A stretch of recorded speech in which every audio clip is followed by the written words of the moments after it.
Kehidupan Arman semakin kacau sejak skandalnya menjadi berita utama.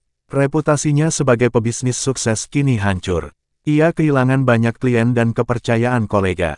Bahkan Dinda, wanita yang selama ini ia bela mati-matian, mulai menunjukkan sifat aslinya, egois dan hanya peduli pada dirinya sendiri. Di apartemen mewah tempat mereka biasa bertemu, Arman mencoba berbicara dengan Dinda. Namun suasana tegang sudah terasa sejak awal. "Dinda, kau tahu ini semua bukan salahku," kata Arman mencoba mencari pembenaran. Dinda menatapnya tajam. "Bukan salahmu. Lalu siapa yang memutuskan untuk mengabaikan konsekuensi? Aku sudah bilang jangan sampai kita ketahuan." Kau juga menikmati semua ini Dinda. Kau pikir aku melakukan ini sendirian?" balas Arman dengan nada meninggi. Dinda mendesah panjang. "Aku tidak peduli Arman. Yang jelas aku tidak akan ikut tenggelam bersamamu. Aku masih punya masa depan." Setelah skandal itu, nama Dinda juga menjadi bahan pembicaraan di media sosial. Banyak yang menyebutnya sebagai pelakor, dan beberapa bahkan mencari tahu identitasnya lebih jauh. Dinda mulai menerima pesan bernada ancaman di media sosial, membuatnya merasa tertekan. "Mas Arman, aku tidak bisa terus seperti ini. Aku butuh waktu untuk menjernihkan pikiran," ujarnya suatu malam. "Jangan bilang kau ingin pergi," jawab Arman dengan nada curiga. Dinda tidak menjawab. Ia hanya mengemasi barang-barangnya dan pergi dari apartemen. Arman hanya bisa menatap kosong ke pintu yang tertutup, merasa benar-benar ditinggalkan. Sementara itu, hubungan Arman dengan keluarganya juga semakin memburuk. Ibunya menolak berbicara dengannya sejak kejutan di pesta ulang tahun. Bahkan adik-adiknya mulai menjaga jarak, takut nama baik mereka ikut tercoreng. Arman mencoba menghubungi salah satu adiknya Rina, untuk meminta dukungan. "Rina, aku butuh bantuanmu. Aku tidak punya siapa-siapa lagi," katanya memohon. Namun Rina menjawab dengan dingin. "Maaf Kak, aku sudah cukup malu dengan apa yang kau lakukan. Urus masalahmu sendiri." Kata-kata itu menghantam Arman seperti tamparan keras. Untuk pertama kalinya, ia merasa benar-benar sendirian. Di sisi lain, Tia justru semakin fokus pada langkah-langkah berikutnya. Ia mulai bertemu dengan para pengacara untuk mempersiapkan gugatan hukum terhadap Arman. Bersama timnya, ia juga terus mengumpulkan bukti tambahan untuk memperkuat posisinya di pengadilan. Ketika seorang teman bertanya apakah ia merasa kasihan melihat Arman jatuh seperti itu, Tia hanya menjawab dengan tenang. "Kasihan? Tidak, ini adalah akibat dari perbuatannya sendiri. Aku hanya memastikan keadilan berjalan." Merasa terpojok dari semua sisi, Arman mulai kehilangan kendali atas dirinya sendiri. Ia sering minum alkohol hingga larut malam dan menghabiskan waktu di apartemen kosong tanpa arah. Suatu malam, ia mencoba menghubungi Tia. "Tia, aku tahu aku salah. Aku ingin kita bicara," katanya dengan suara yang terdengar lemah.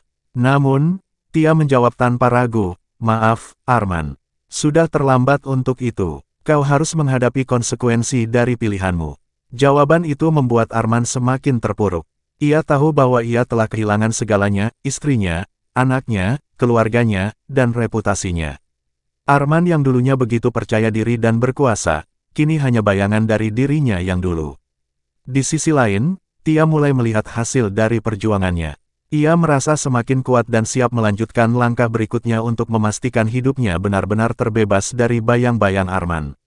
"Ini baru permulaan," pikir Tia.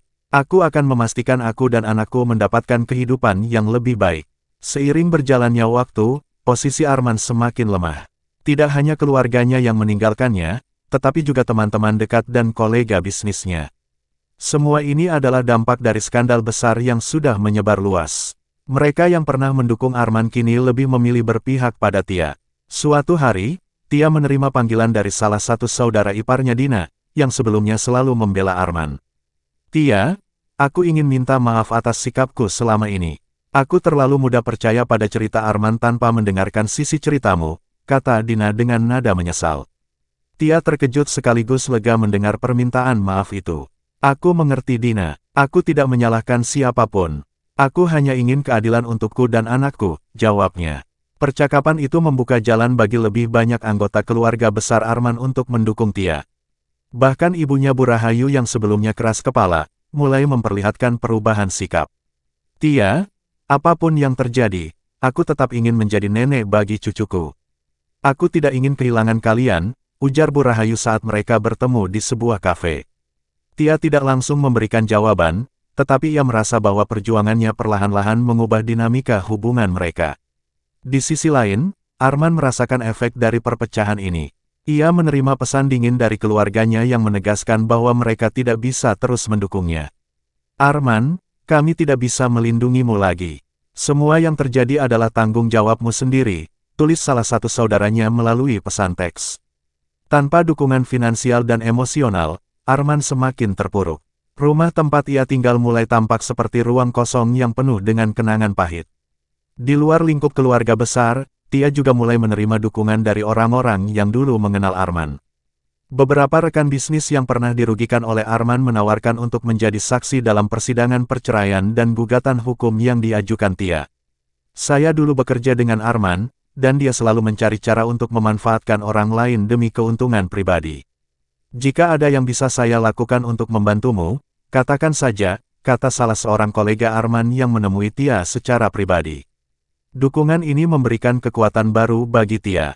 Ia mulai merasakan bahwa perjuangannya tidak hanya untuk dirinya sendiri, tetapi juga untuk banyak orang yang pernah dirugikan oleh Arman. Sementara itu, hubungan Arman dengan Dinda sepenuhnya hancur. Setelah keluar dari apartemen, Dinda tidak pernah lagi menghubungi Arman. Ketika Arman mencoba mencarinya, ia mendapati bahwa Dinda telah memblokir nomor teleponnya. Dasar wanita tidak tahu berterima kasih, gerutu Arman, meskipun ia tahu dalam hati bahwa ia telah membuat semua orang menjauh darinya.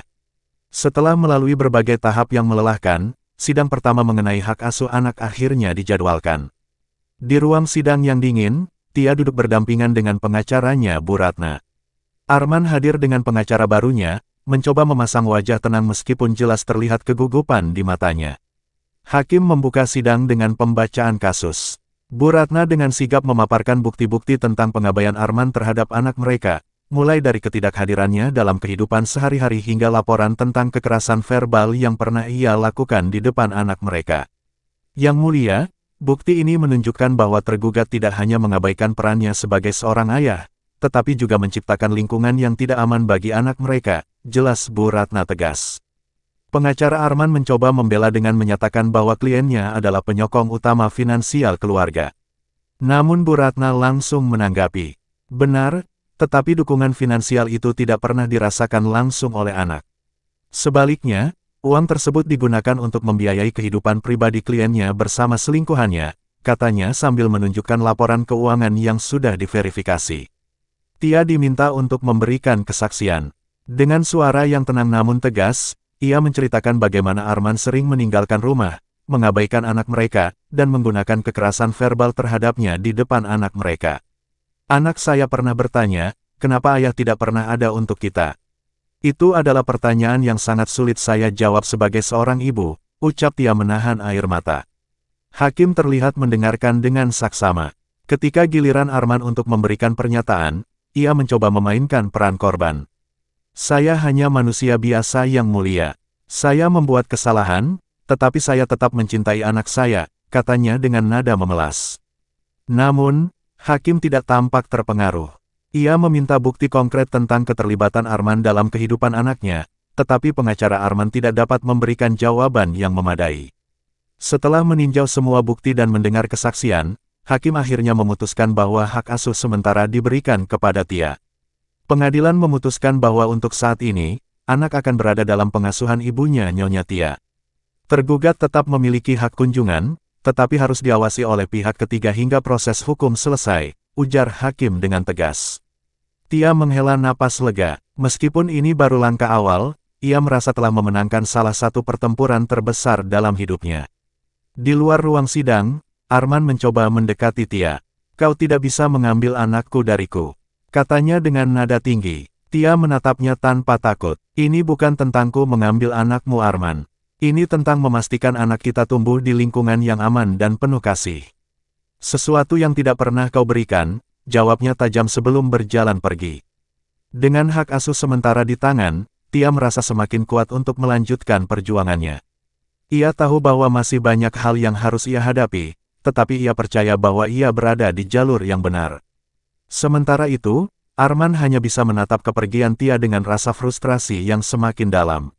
Ia tahu bahwa kekuasaan dan kendalinya atas hidup Tia dan anak mereka telah hilang untuk selamanya.